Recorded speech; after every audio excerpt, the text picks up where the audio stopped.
Nós criamos uma lista de 8 itens, que você provavelmente não está colocando na geladeira, mas definitivamente deveria. 1. Fronhas.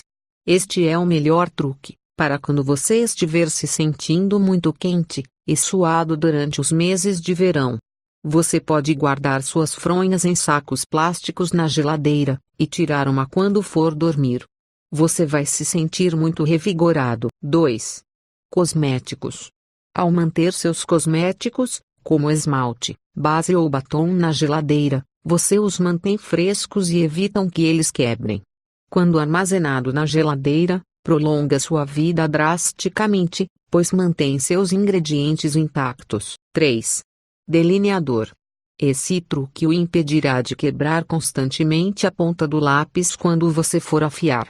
Mantê-lo na geladeira o tornará mais forte e mais nítido. 4. Creme para olhos. Manter o creme para os olhos fresco irá melhorar suas propriedades. Um creme refrescante para os olhos não apenas reduz as olheiras, mas também reduz o inchaço e a vermelhidão ao redor dos olhos. 5.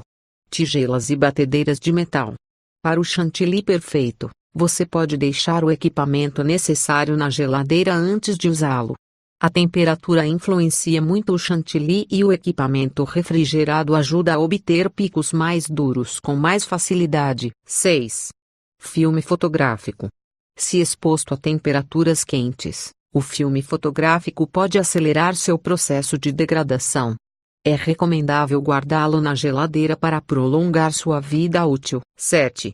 Envelopes selados. Se você deixar um envelope lacrado dentro da geladeira por algumas horas, será muito mais fácil abrir sem danificar o papel. 8. Flores cortadas. Você deve colocar flores cortadas na geladeira se quiser que elas durem mais. Elas terão uma aparência mais fresca, fazendo parecer que você acabou de comprá-las. Você guarda esses ou qualquer outros itens dentro da geladeira? Qual é o resultado?